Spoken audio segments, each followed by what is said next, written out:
the team thought to be dead in the water back in July just won the World Series. The Atlanta Braves win it all for the first time since 1995. We're going to break it all down for you. The Cleveland Browns didn't move Odell before the trade deadline, but has he played his last snap for Cleveland already? And new NFL tiers out today. Will a healthy Dak Prescott have the Cowboys at the tippy top? Good Wednesday morning, everyone. Welcome to First Things First. Alongside Nick Wright, Chris Broussard, Kevin Wildes. I am Jenna Wolfe. Nick Wright, how late were you up last night putting your tiers together? Ballpark, what, like? Well, listen, tiers meeting had to happen a little early because we were going to watch the World Series and then the Laker game. Baseball. There was some controversy about the mid part of the tiers.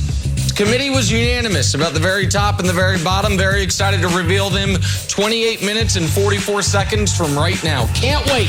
Let's go. Big show today, America. Let's go. Oh, nobody more precise than Nick Wright. You know, though, where we start this morning. World Series Game 6, Braves, Astros, and Jorge Soler opening the scoring in the third with one of the hardest hit home runs I have ever seen. The ball left the stadium, set the tone for Atlanta. They extended their lead with homers from Dansby Swanson, Freddie Freeman. Let us fast forward. It's the play you want to see. Bottom 9, 2 outs. Yuli Gurriel grounding out to short. And that is it. The Atlanta Braves cap an unbelievable run to the postseason with their first title in 25 years. Here was an emotional Freddie Freeman on the field with our Ken Rosenthal after the win. Freddie, you've been in this organization since 2007. You went through some lean years, some crazy times this year, and now you are a World Series champion. What does this moment mean to you? I don't know, Ken. I'm at loss for words. This is it. This is everything you worked for. And I mean, we're in November right now, and we've been doing this since February, and we've had so many ups and downs this year. And for us to be world champions, Ken, that is awesome to hear. That's awesome. That literally just gave me the chills. That is fantastic. It has been a very up and down year for this Atlanta Braves team. We'll get into all of it. Broussard, how impressive was the Braves' run to their first World Series title since 1995? Well, first of all, Jenna, yeah, you mentioned 95. When the three of you were just whippersnappers, believe it or not, I covered the Braves' last World Series championship in 1995 for the Akron Beacon-Journal. They edged in 6 games the Cleveland Indians. So I was there for that, and I'm here for this, meaning I love it. This is incredible. If this is so incredible that if it were offered up as a movie script, I think it'd be turned down as something that's just too unrealistic. There's no way that that's happening. I mean, with all due respect, hopefully they don't take this the wrong way, because I mean it as a compliment. Hello, Major League. The Braves were darn near the Bad News Bears. I mean, let's look at this situation, really. Midway through the season, they lose one of their top players, Marcell Ozuna, to domestic violence charges. Then they lose their best player, Ronald Acuna Jr., to injury. At the time, they're below 500. They're 5 games out in the worst division in baseball. Instead of giving up and getting ready for the future, they go in and sign 4 fairly nondescript outfielders, none of whom's having a particularly good season. And then one of those, they get into the playoffs with the worst record of the 10 teams that make the postseason. And then one of those outfielders that they traded for at the deadline leads them to the NLCS championship over the defending world champion Dodgers. And then another of those 4 outfielders leads them to the World Series championship over the most hated team in baseball.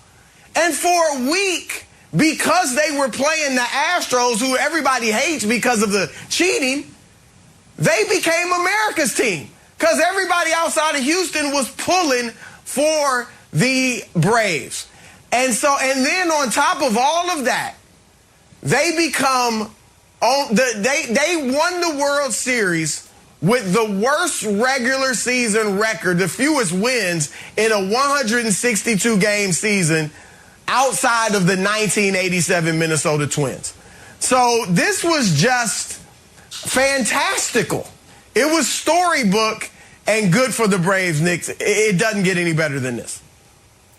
And I want to talk about one of those outfielders, Jorge Soler, the World Series MVP, and a guy who hit the longest home run. I don't care what it's measured at. The longest home run not hit by Albert Pujols in the history of Minute Maid Park. Pujols hit a different, very famous home run in a series his team ultimately didn't win. Soler hit maybe the most famous now home run in the history of the park. And what a great pimp job by him afterwards. But I joked when he hit his first home run in the World Series, I said Royals great Jorge Soler because he previously was on my favorite team, the Kansas City Royals. But I think his story is one that is unique to baseball in this regard. I do wonder how many Jorge Solers are out there waiting for their opportunity. So if people don't know, his journey, he was on the Cubs when they won the World Series, but he was a bench player. He had a handful of at-bats in that World Series. He got a ring, but he wasn't a huge part of it. The next year, when the Cubs were trying to repeat, they traded him for Wade Davis, the great closer for the Kansas City Royals, because they were trying to upgrade their bullpen. He goes to Kansas City and is one of the few bright spots on a miserable team. He hit 48 home runs, which sounds like a lot, but I'm going to tell you it's actually more than that because the previous Royals record was 38 home runs. Team had never had someone hit 40 in the history of the franchise. He hit 48 in that monster park, but nobody cared. Nobody knew. Outside of Kansas City, he was just a guy. And this year, he was just a guy on a bad team with the Royals. And at the deadline, he goes to the Braves. And now he's a legend forever. He hit 3 home runs in the World Series. He hit the 3-run shot that broke this game open. And I just do wonder, because in basketball, if you're great, we absolutely know it, and you can carry a team. In football, if you're great, we know it, and even if you can't carry a team by yourself, you can get notoriety and impact.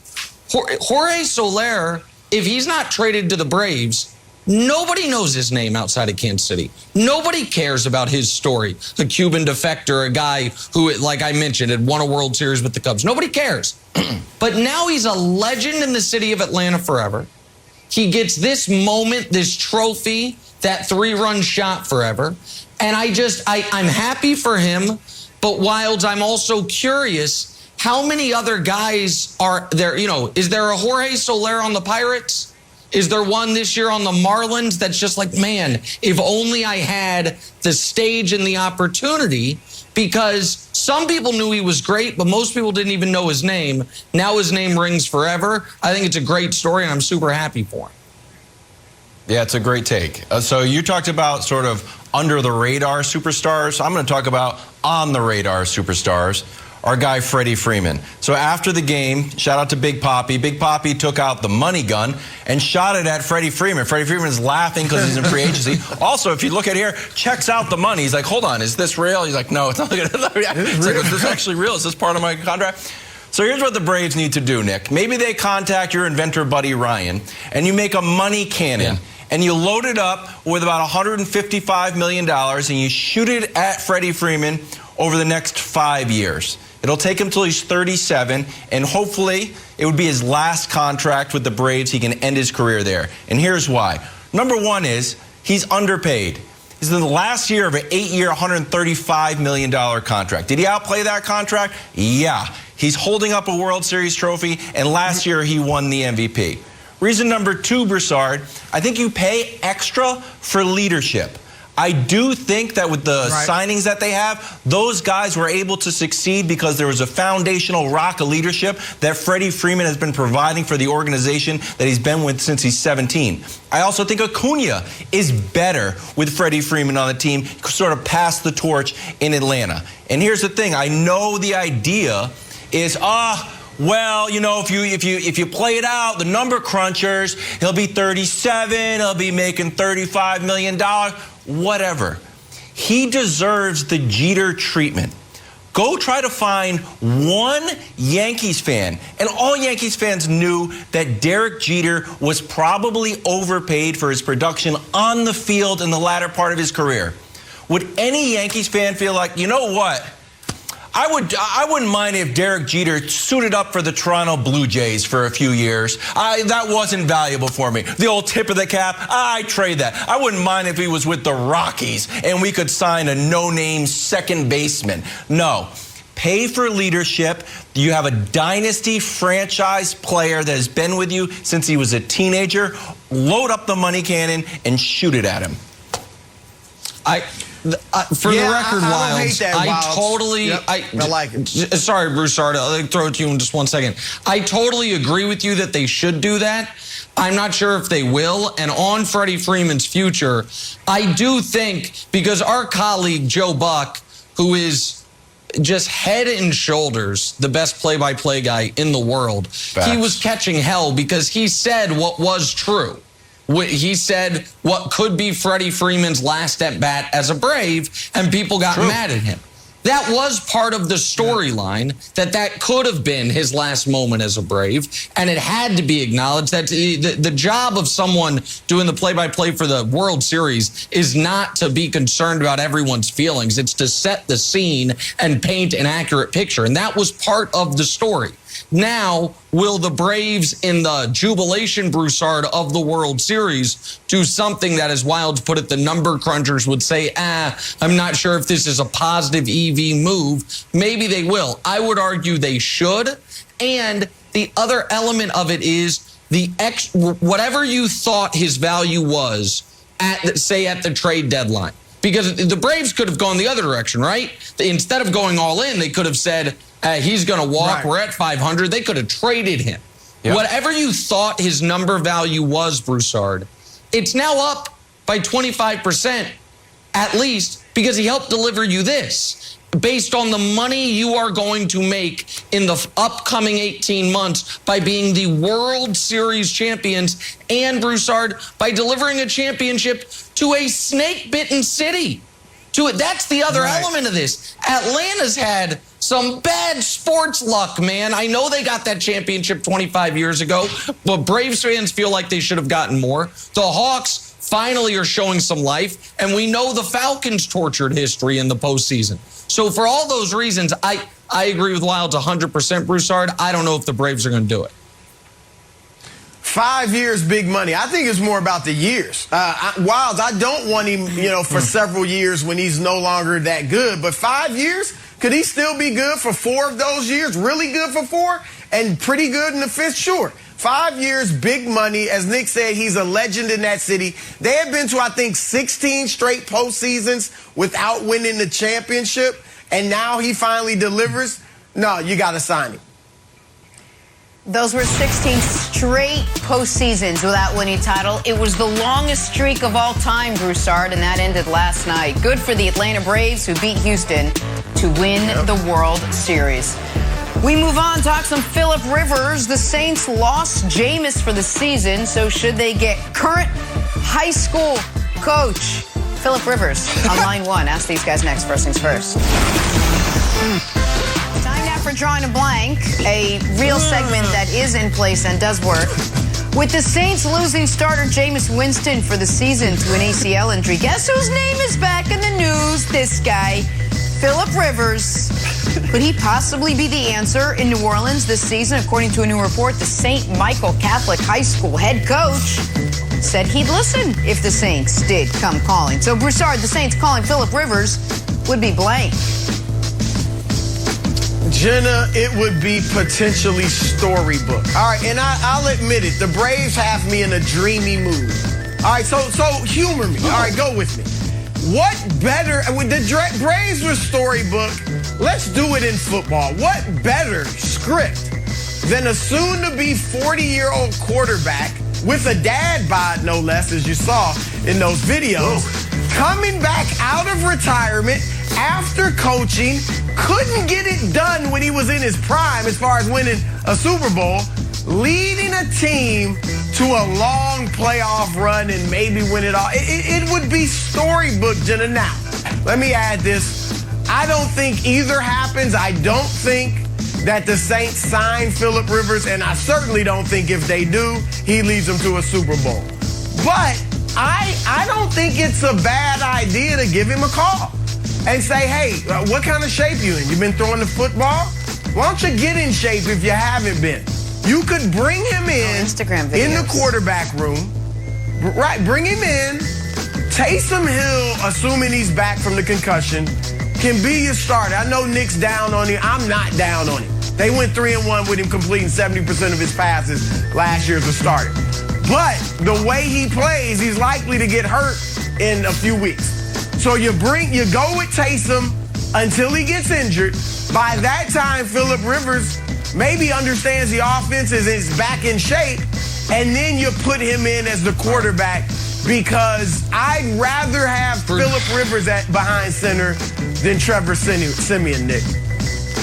So I'm really conflicted here, because I did a ton of research on this, because my answer was obvious and imperative, and the Taysom Hill 3-1 stuff is nonsense. The defense allowed 28 points total in those 3 wins. Those 3 wins came against the Falcons, who were terrible last year, and the Broncos, who were terrible last year.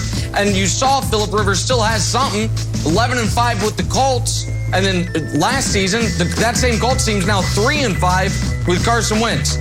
So my answer was obvious and imperative that they have to do this. But Wilds, and I understand it's 2021 and I got to tread lightly here, but can we put up that? I hadn't seen this video when I gave my answer. And Broussard called it a dad bod. That ain't a dad bod, buddy. That's a bad bod. Phillip Rivers is not, you're like, if he gets in shape. Well, that ain't, that ain't some 28-minute Tybo work. Buddy, that is I understand maybe the dad bod is more extreme when you have 9 children, but I don't. Yeah. Ben Roethlisberger looks at him and is like, buddy, you let yourself go. So I don't know if he can go play NFL football anytime soon. That ain't great. So I felt better about this before I actually saw Phillip Rivers Wild. No, Wild, please. No, Wild is like, are you kidding me? I look died like for that body. Michelangelo's David. Is that what you're saying? I took my microphone off. I'd be amazing looking. Here's the thing about Phillip Rivers. That's what it sounds like you were saying. It's not like the guy was an Adonis when he played, okay? He was hurt that one game with the Colts, but otherwise, he's the Iron Man. It's like him and Dak. My answer is voicemail is full, because you know that he still got the itch to play. He wasn't necessarily pushed out of Indianapolis, but if the door was open in Indianapolis and they didn't make the bewildering decision to bring in Carson Wentz, I bet he would have played again. Remember, he had that delayed retirement and he gave it to his old reporter friend in San Diego. It's voicemail full, because I don't think the Saints are the only team that should be calling him. If you're the Panthers, why not give Phillip Rivers a call? He wants to play, Jenna. So I think that other teams should be willing to call him. I think he looks great. Can you just compare that dad bod video to the videos that Cam Newton's putting out there right now, where he is like a machine?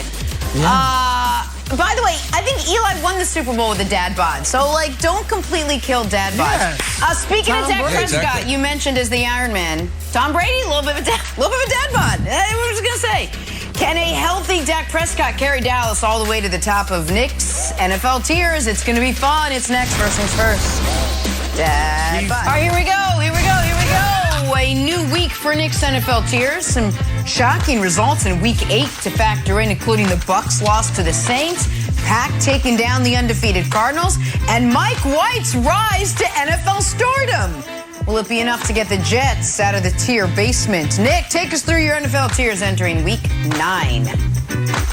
Yeah, first a note on the committee. The committee had a meeting before the meeting for the tiers to talk about getting back to basics, getting back to what made the committee's tiers the most prestigious NFL ranking system in the world. Because the committee the last few weeks been a little too reactionary. That's why there's been such upheaval at the top of the tiers. The committee was not prepared for having to alter the tiers. They assumed the Chiefs would be there the whole year, but the committee got back to basics, and now we have our best edition of the tiers yet. Reveal the very bottom. We have a legitimate race for the worst team in football. And every week there's a new leader. It's like the Lions have no wins, but they actually are competitive. Nope. Texans, Jags, Lions are all just disasters. That top line there, all of those teams are still alive, kind of, but all of them also need to basically win 3 of their next 4. All right, now let's talk about some teams that really matter to a degree. We'll show you the next couple groupings as they are, and we will start with, is it there? Can we reveal it? Are we going to reveal it? There we go. Thank you. 500 for now. Those 3 teams, they're all losing this week. They're all 4-4. They're all losing this week, guaranteed. Legacy line. These teams aren't very good, but it's like you trust Russ, you trust Belichick, you trust Shanahan, you trust Tomlin. So even though none of them are, they probably deserve to be a drop lower, all of them, but because the Niners just made a Super Bowl, the Seahawks and Steelers have Hall of Fame quarterbacks, and the Patriots have the best coach ever, they still instill some fear in you. These 3 teams right there, second half swoon.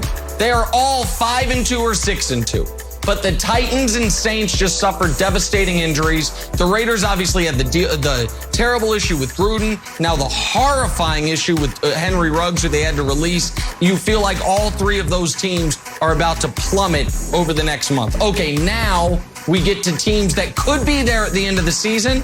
But AFC, get it together, guys. Bengals, you fall down 14 points to the Jets, then you end up having an 11-point fourth quarter lead, you lose anyway. The Ravens get blown out when they were playing their best football. The Chargers playing their best football until they play 2 just inexplicably bad games. And the Chiefs still right there, but have an opportunity to dominate the Giants, can't do it. One of these teams, maybe 2 of them, at least one of them, is going to be in the AFC Championship game. None of them make sense right now. All right, next group. Now we're getting to the real cream of the crop of the NFL. Super Bowl or bust. These teams are all in. The Rams, it's obvious. The Bucs have a 44-year-old quarterback, brought everyone back from their Super Bowl championship. The Bills, their Super Bowl window is open past this year. The reason they're on Super Bowl or bust is, you could argue, the AFC is never going to be more winnable than it is right now. Their path to a 1 seed is never going to be better than it is right now. If they don't get to a Super Bowl this year, it's going to be very hard for them to get there in the next couple of years. Now our number 1 contenders. These 2 teams played on Thursday night. They played not quite to a draw. The Packers deserved the victory. However, obviously, if AJ Green turns around, maybe they win the game. It's very hard to say one team's considerably better than the other. They both have great wins. The Packers have a win over the Cardinals, great win over the Bengals. The Cardinals, meanwhile, beat the Rams badly, beat the Titans at full strength badly. They deserve to be there. And the favorites. We never should have dropped the Cowboys. The Cowboys were the favorites, and then we dropped them because they won a game. It was against the Patriots. The committee, in fairness, probably a touch underrated the Patriots. The Cowboys deserve to stay current favorites. A month ago, we dropped them erroneously. They just got a great win with Cooper Rush as their quarterback. They are going to be a guaranteed 8-1 heading into Kansas City in a few weeks. So there it is. There's the top of the tiers. Broussard, I know what your natural inclination is. It's to try to rip them because I eviscerated the Bud list last week. But you are also an honest man. You can say it. It's a perfect set of tiers. It's a perfect set of tiers. All right. Here's where I'm going to go, Nick.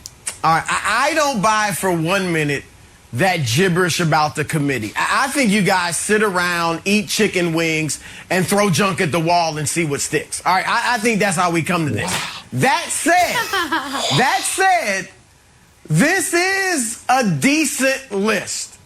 Not perfect, as you said, but this is some of your best work. I will give you that. I know it's not saying a ton, but I'll give you some of your best work. Insult us. I figured it'd be Dallas. I figured Dallas would be at the top because they were the only team of your top 3 last week that didn't lose. So that makes sense they're at the number 1. And let's face it, the tiers, the last several weeks, they've been kind of mangled, right? Not really tiers, not a pyramid, more like a Jenga game gone awry. All right. So if that's the case, I'd love to see the Rams moved up to a number 1 contender, because I think they belong there with Green Bay and Arizona. I get it. Arizona beat them pretty good. Green Bay beat Arizona. Okay, if you must have 2 at the number 1, then let's at least move the Rams over in the 4th spot and switch them with the Bills, who I think should be 6 behind Tampa Bay. We don't do left to right. All right. Well, I've told you this before. Well, a committee member secretly told me, but okay. All right, whatever. To my real beef. Not surprisingly, Nick, it involves the Kansas City Chiefs. You know, can we get there? Yeah, there. You know that right now, at this very moment, there is no way they should be on the 4th tier. And you know this, Nick. You're very much aware of it, and so is every member of the committee. And what you guys do to justify it is you come up with a name for the tier that fits the Chiefs. So you overrank them because they're not in the 4th tier, but you come up with the perfect name. Get it together, guys. And now that's how you justify having them on the 4th tier. So yeah, you're right. They do need to get it together, but they in the real world, Nick, they should be down 2 tiers. Can we see it? Number in the 6th level, next to Wilds' Patriots. That's where they should be on the 6th tier. That's my only beef. But again, this is some of your better work. Yeah, right there, nudged in between the Patriots and the Niners should be the Chiefs. Right now, at this point. Sure. Okay, that's obviously not true. And when you said your issue was with the Chiefs, I thought the issue was gonna be you've got the Chiefs, who are obviously on the upswing, having just gotten a huge nationally televised win, next to 3 teams that have all just suffered 3 awful losses. The Ravens get blown out. The Bengals lose to the Jets. The Chargers lose 2 in a row, including, down double digits in the 4th quarter to Mac Jones and the Patriots. The Chiefs, by the way, have 4 wins, the same as the Chargers, just 1 back of the Bengals and Ravens. So if anything, you're right, the Chiefs don't belong with them, because the Chiefs are, in fact, getting it together, while the Bengals, Ravens, and Chargers are, they're all, if you look at the standings, and we're not standings guys, but if you look at them, on streak, the Chiefs have W1, while the Bengals and Ravens have L1, and the Chargers have L2, meaning they've lost 2 in a row. So it's just something to consider. I mean, it's just the facts. Wild seems a little perplexed. He's shaking his head. I'm not sure what the issue is, but I hope that answers your questions, Broussard. What's up, Wilds?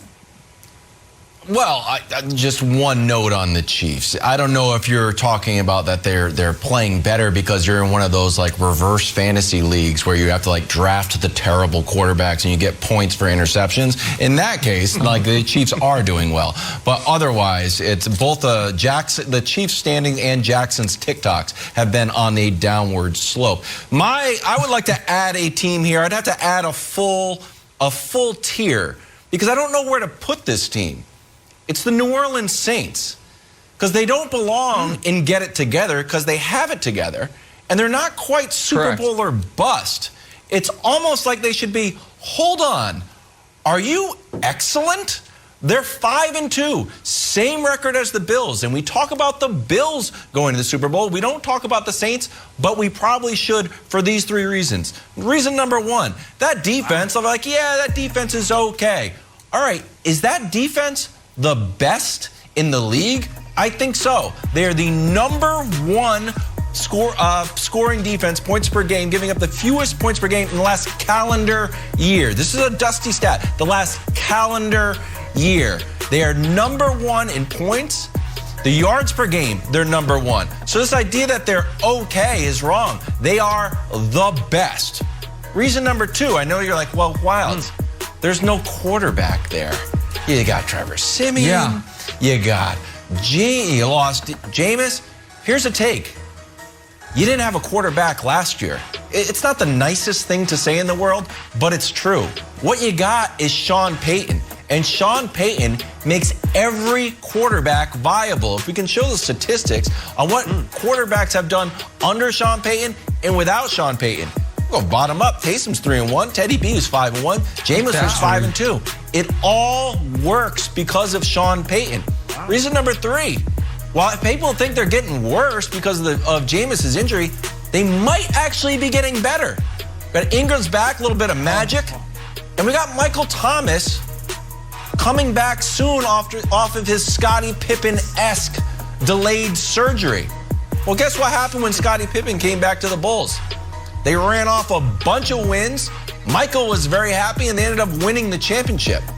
So I feel like the Saints, Nick, are super underrated at this point for their defense, the fact that Sean Payton can make any quarterback good, and Michael Thomas is like the forgotten weapon who's going to come back and launch out of the gates. So I think Saints got to be around Bills area. So, they would have been if they didn't just lose their quarterback to a torn ACL. You can't yada yada over that. And you said Sean Payton can make any quarterback good. But can he make any H-back good? Which is what Taysom Hill is. The answer to that is no. And this 3-1 with Taysom Hill stuff, again, the defense allowed 28 total points in those 3 victories. And so I think the Saints will they make the playoffs? I think they have a great shot at it. Are they 0% to do anything in the playoffs because unless they sign Phillip Rivers, they have no quarterback? What's up, Wilds? Tell me. Yeah, go ahead. Just for the record, we're halfway through the season. They have shut down Tom Brady and they've shut down Aaron Rodgers. Who else is on the menu? They've got Dak coming up. If they shut down Dak, we have to be like, hold on. Should they be like not Super Bowl favorites, but they've already shut down 2 of the best quarterbacks in the league. They can make it work. When we talk about this later, here's what I want the audience to mull. What's right now, this moment, the difference between the Saints and the Steelers? And the answer is there isn't one anymore. Because they're 2 teams with great defenses, with excellent coaches, whose quarterbacks ruin your chances of competing for anything substantial. It sucks for the Saints. They've been better than I thought they would be. But their quarterback just had his ACL torn, Jenna. That is going to lead to a disastrous rest of your season when you have no backup quarterback.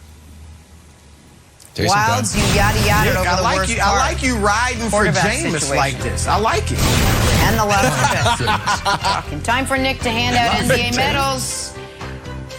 Heat Mavs. Miami was on a mission last night in Dallas. 4 guys finished with 22 or more to get a win over Luka and company. Jason Kidd said after he would consider Miami the best team in the league right now, but no medals for any of the Heat stars.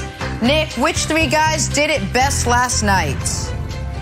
By the way, I agree with Jason Kidd. Right now, the Miami Heat are the best team in the league, and they are playing a suffocating brand of defense. However, unfortunately, it does not get you on the medal stand today because Chris Paul, 3rd all-time in assists. 3rd all-time in assists. Chris Paul, it's where he's going to finish his career 3rd all-time. LeBron maybe catches him at some point. He's not going to be able to get up to 2nd. He's like 2,000 behind. But by the way, he had a great game last night. It wasn't just that he became 3rd all-time, 14 and 18 for Chris Paul, but he gets the bronze. Silver medal. Right now, the best team in the West, which means, we're talking about the Jazz. It's the regular season, America. Listen, it's not Donovan's fault that this team can't win in the playoffs, but he does get some of the credit for how good they are in the regular season. 36-8-6 for Donovan Mitchell. He gets a silver medal. And my God, guys, folks said it would never happen. We have a 2-time medalist in year 19. Wow. LeBron Raymond James. 30 points, 10 assists, got to the paint at will. People thought when LeBron was at Sierra Canyon games, he was there to root on Bronny. Yes, but also there to scout Jalen Green because he knew all his weaknesses, took advantage of them. 30 and 10 for the King as the Lakers. We'll talk more about them later. Not exactly an impressive effort for anyone outside of their big 3, but look at that. Bang on your head. 30 That and was 10. an assist LeBron to gets the goal. Your thought, Broussard. Well, look, I shout out to LeBron and Chris Paul and all these guys, but I think you just predicted a Miami-Utah final. We'll just leave that simmering a little bit. No, I didn't. That's must-see TV I said right for sure. now they're the best team. But I'm going with Miami. Put Kyle Lowry on there. 22-9 on 10 Agreeing with Jay Kidd. Hey, we got to head to Cleveland. Fox Bet Sportsbook has the sputtering Browns last in odds to win the AFC North. Can Baker and Odell figure it out and get this thing turned around? How many times have I asked? How many seasons have I asked that? We discuss next. First things first. First, we're back here talking about Odell Beckham Jr. Trade deadline day came with its fair share of drama in Cleveland yesterday. You know, sometimes not making a move is as big as making one. Odell not moved yesterday.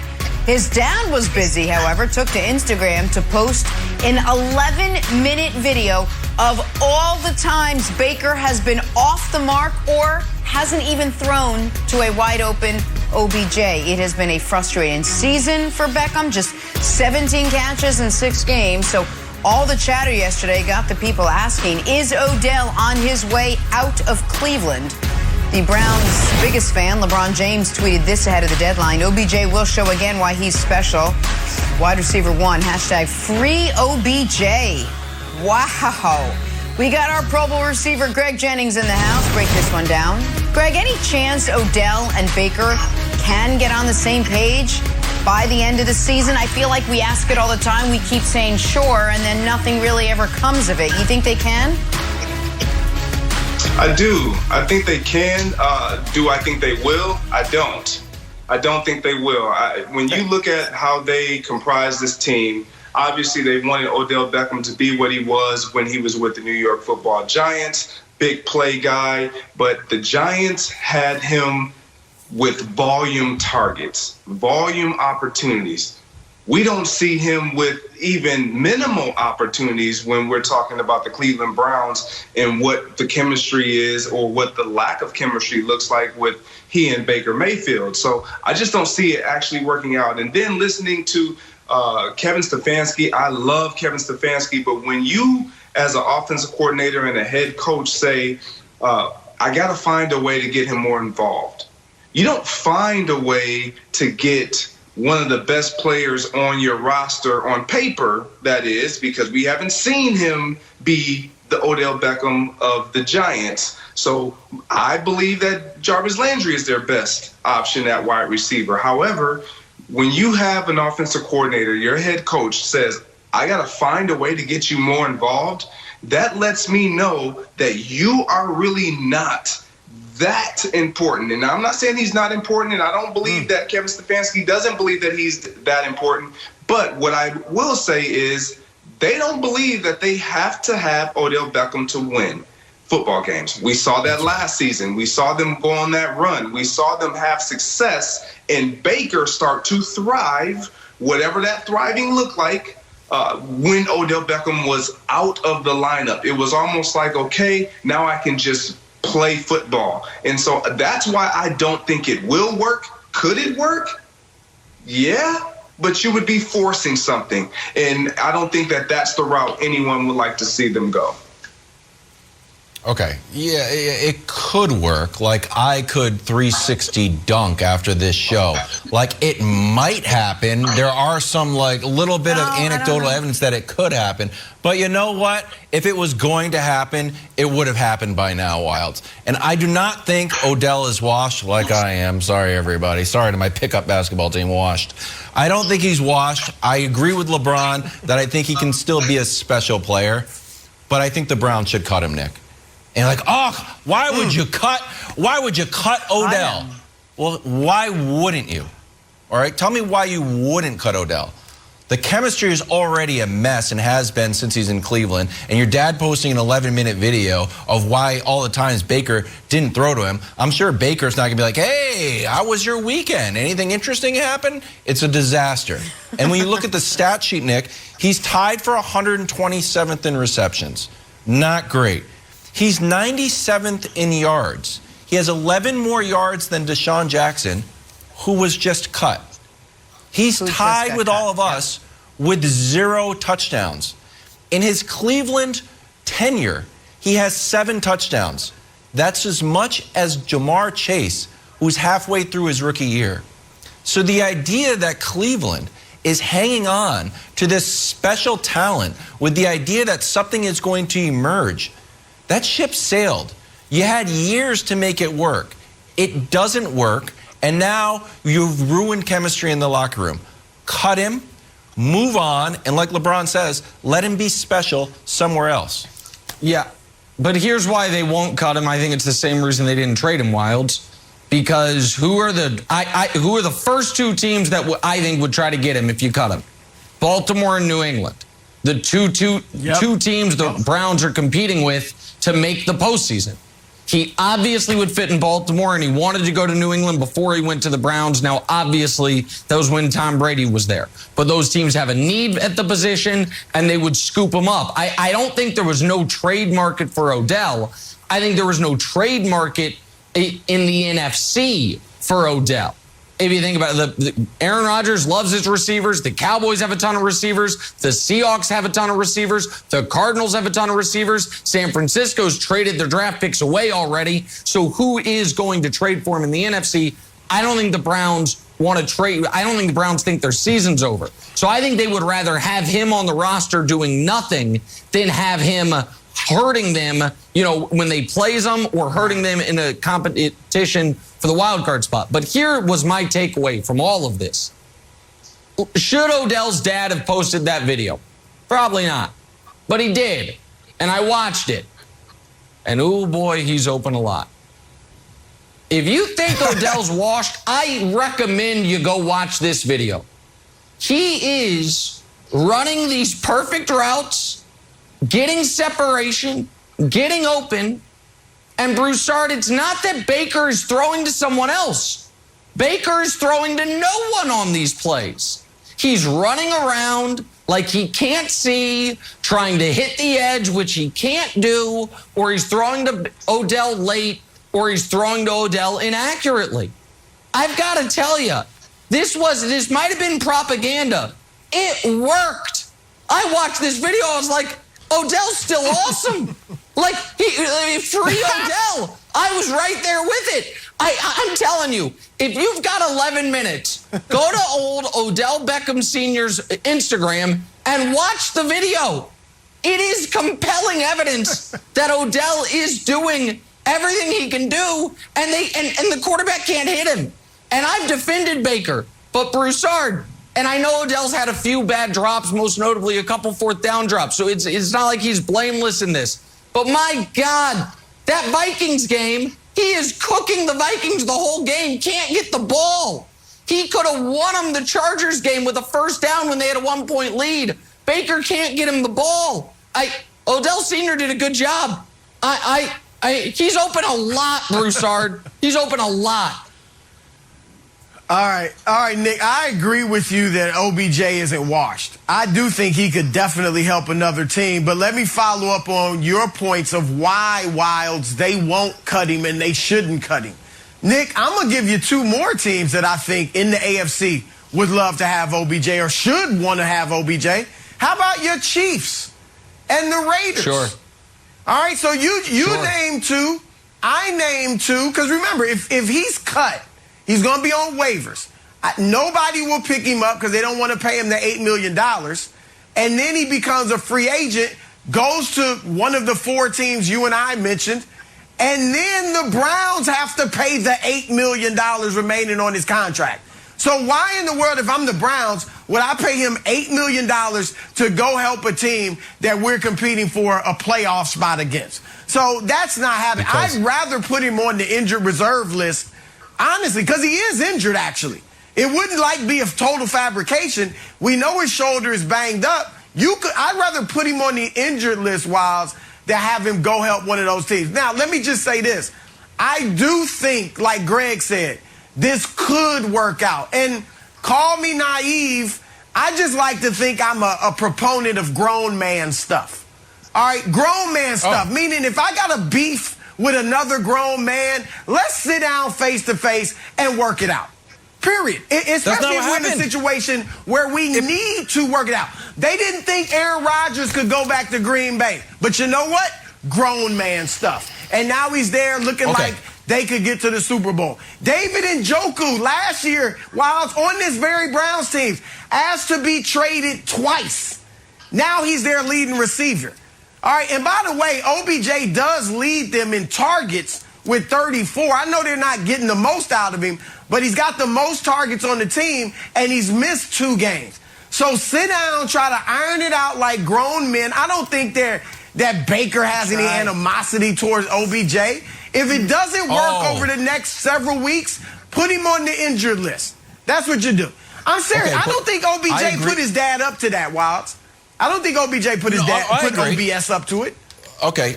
I would like to go on Fox Bet and see if there was a call between OBJ and LeBron and see if I can bet that. Or LeBron's got his own hashtags just off the top of his head and, adding OBJ. Here's the last thing, Jenna, and I know we're up against the break. I agree with Broussard, grown man stuff, get in there. And Nick called this like a great Odell tape. You know what it also is? A bad Baker tape.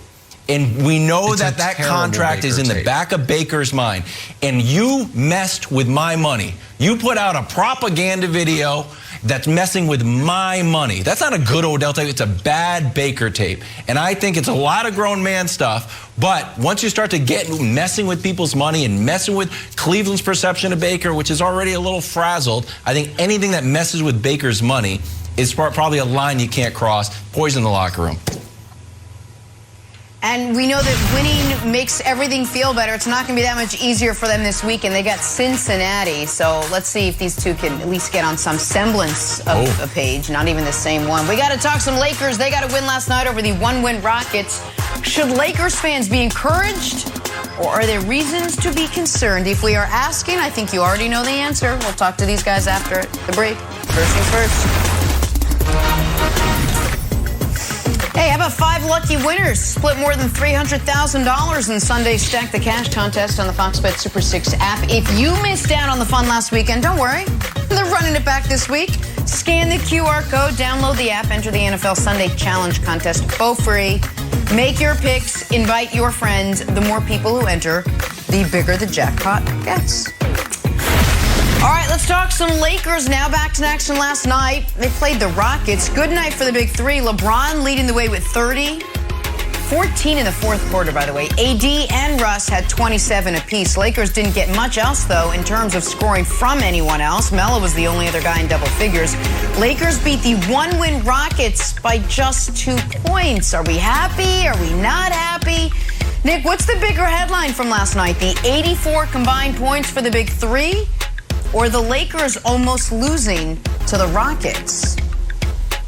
To me, the bigger headline is the 84 points, most notably LeBron's 30. Because let's be honest here. This Lakers team has one way to win the championship. Now, a lot of things have to go along with it, but the only way they can win the championship is if LeBron James is still a top 3 player in basketball.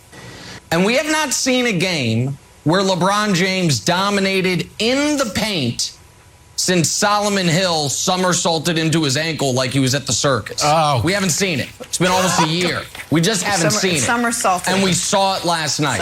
He somersaulted. I mean, it was like a trapeze artist who lost his grip. It was outrageous. And we can show you we've seen LeBron score 30. I don't know why you're laughing, Wilds, but we haven't seen him do this. Look at all that green at the rim. 9 of 11 in the restricted area. That is the story, Broussard, because LeBron is in year 19. He is 36 years old. And when he had a big game earlier this year, it was because he was bombing from 3.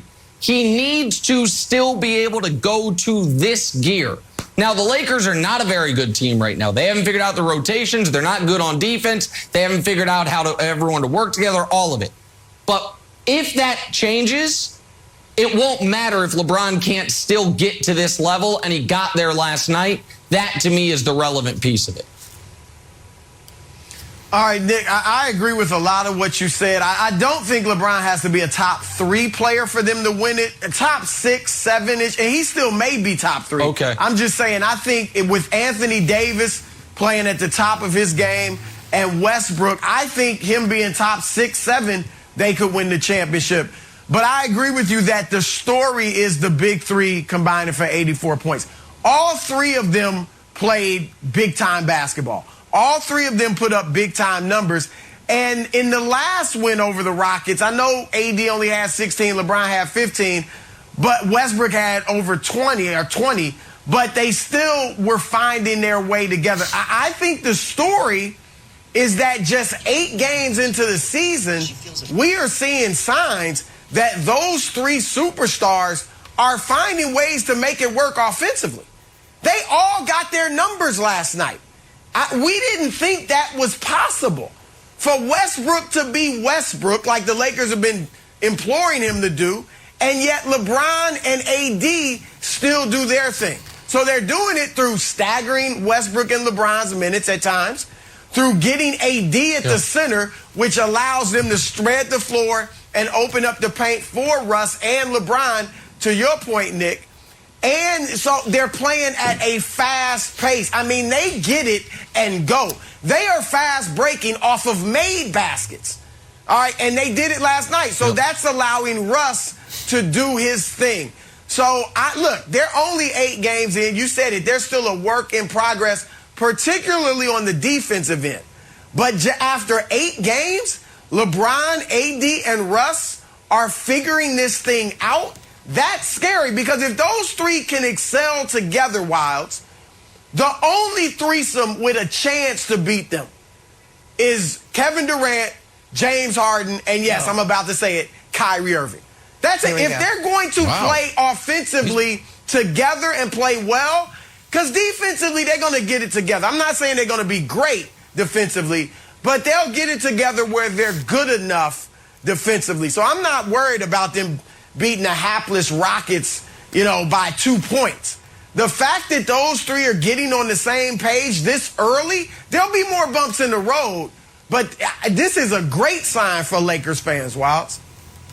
Yeah, you guys are fired up. I actually stayed for the post game when they raised a banner. Said, hey, we beat the worst team in the NBA by 2 points. They raised it up. It was a really nice moment, Nick. I was texting you the whole time like, wow, we should go out there and see that. It's really pretty. I do have a question for you, though, Nick.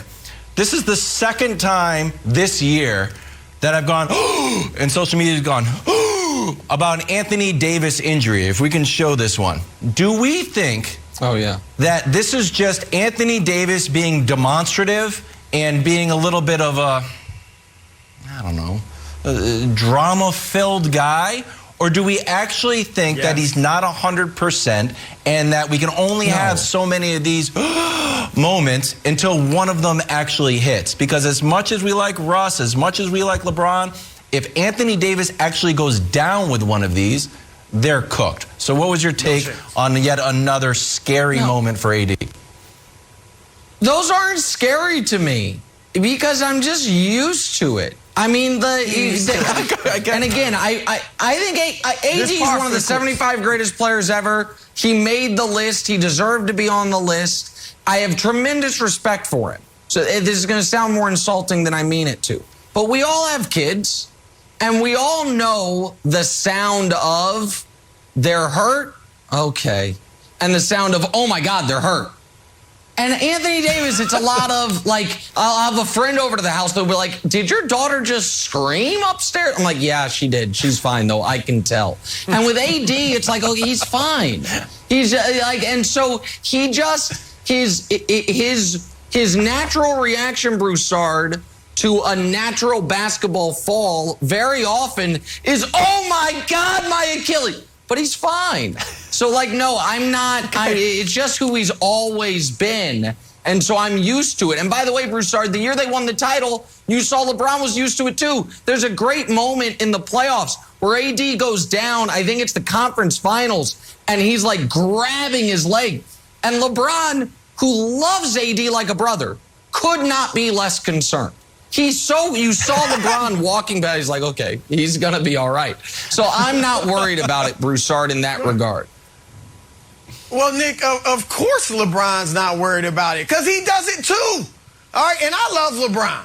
All right, I love LeBron, but he does it too, just like AD, when either one of them goes down, you think, oh my gosh, is this it? Season-ending injury? And then they're back up and they're finishing the game with 25 more points the rest of the way. So, but the fact is, Nick, and you got to admit this, regardless of how he acts when he goes down, AD is always an injury risk. It's just from his history. Yes, kind of that like part's Kyrie, true. right?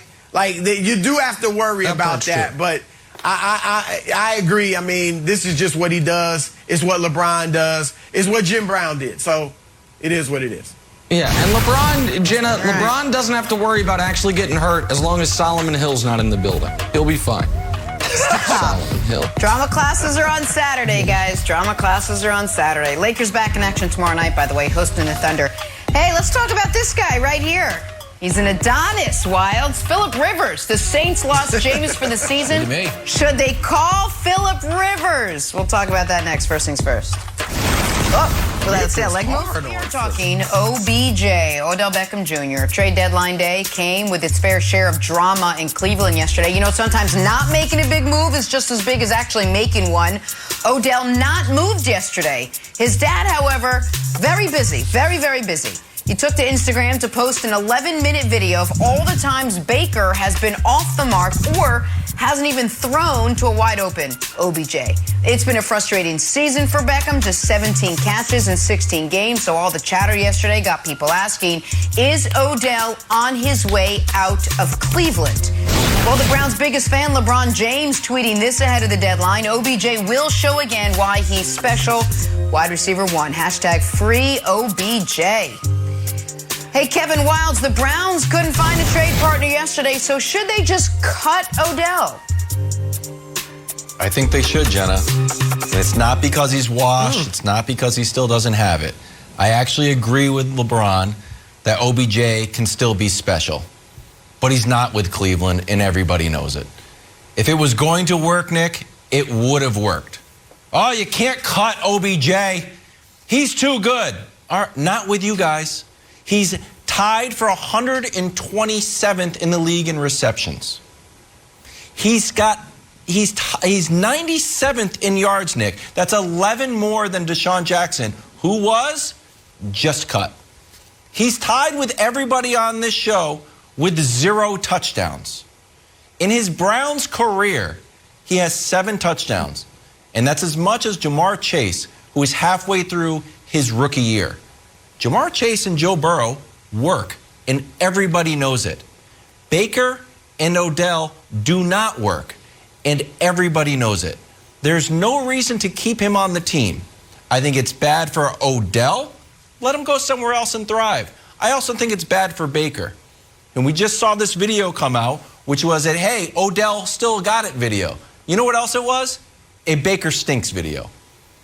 And with Baker going into he needs this new contract, looking for extension, I think putting out a Baker stinks video doesn't do wonders for team chemistry, which they already have none of.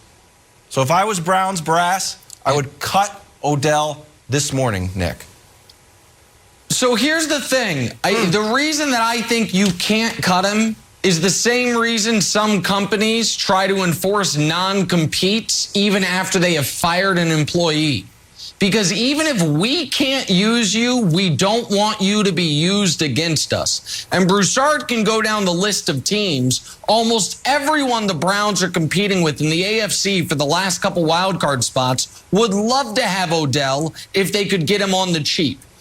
I agree with a lot of what you said, but I think they might be better off just putting him on ice than releasing him because my takeaway from the video Odell's dad didn't make, but he did repost to Instagram. That might have been propaganda, but it was effective. Odell's open a lot, and Baker's missing him. Here's the thing. And Broussard, it's not one of those times where it's like Odell's open, but instead Baker's going somewhere else with it. It's a lot of Odell's open, Baker's looking at him, doesn't pull the trigger, and then runs. Or Odell's open, Baker doesn't pull the trigger, then does pull the trigger and misses him. It's 11 minutes about 4 games. And particularly that Bears and Vikings game, I'm like, oh boy, Odell is open a lot. And it makes me think Odell has a lot more left in the tank than most people believe at this point. So the video was effective to me because it did make Baker look bad. It made Odell look good. But because Odell is still good, I just don't think you can release him and let one of these other AFC contenders pick him up. Yeah, look, you both said some interesting stuff. Let me address them. First with you, Nick, I agree. Odell is not washed. I do think Odell could go elsewhere and do work with a really good quarterback. But guess what? The Browns know that, which is precisely why they can't cut him. You said it. Let's look at the teams that will want OBJ. Kansas City. You think they could use him? Oh, my goodness. How about Las Vegas? How about Baltimore? There are other teams I could throw out that could use Baker Mayfield in the AFC alone. All right? And if they release Baker Mayfield, if they release OBJ Wilds, I think he clears waivers. Because I don't think another team's going to pay the $8 million that he's owed for the rest of his salary this year. They just let him clear waivers. Then you try to sign him as a free agent. That means that the Browns would have to pay him the $8 million. So why in the world, if I'm the Browns, am I paying OBJ $8 million to go help Kansas City get better? To go help Baltimore get better? New England, Nick mentioned earlier. I can't do that. I'd rather put him on the injured list, and he is injured. So it wouldn't be like a total fabrication. He is hurt. Furthermore, Wilds, quickly, I think you sit down like grown men and you say, look, we got a season to get through. We're trying to do something special this year. Let's iron out our differences. Yeah. Nobody thought Aaron Rodgers would go back to Green Bay. They did some grown man stuff and talked it out. David Njoku, last year, asked to be traded twice from the Browns. Now he's their leading receiver. So it can be worked out at least for the next few months until you get through this season, Wilds. But Broussard, we talked about how Tom Brady shows love and gives the ball to everybody. Nick talked about how when Aaron Rodgers has a press conference, he calls Davante Adams the best wide receiver in the league. So those teams are special, and they have a special connection on the field and off the field. How do you think Baker and Odell's connection is? Hey, thanks for the propaganda video that made me look like a terrible quarterback while I'm trying to get a new deal? I think that ends up hurting the team more than it would hurt you if Odell was on the Ravens. Well, first of all, that was OBS, not OBJ. That was Odell Beckham. That's true. Odell Beckham. I don't know that OBJ. Odell, by the way. Jenna, he's right. I don't think he did. Yeah, I know. He's still under contract, though, for 2 more seasons, but there's no guaranteed money left, so we'll see. Skip and Shannon up next, talking some LeBron, his big night last night. Undisputed right now.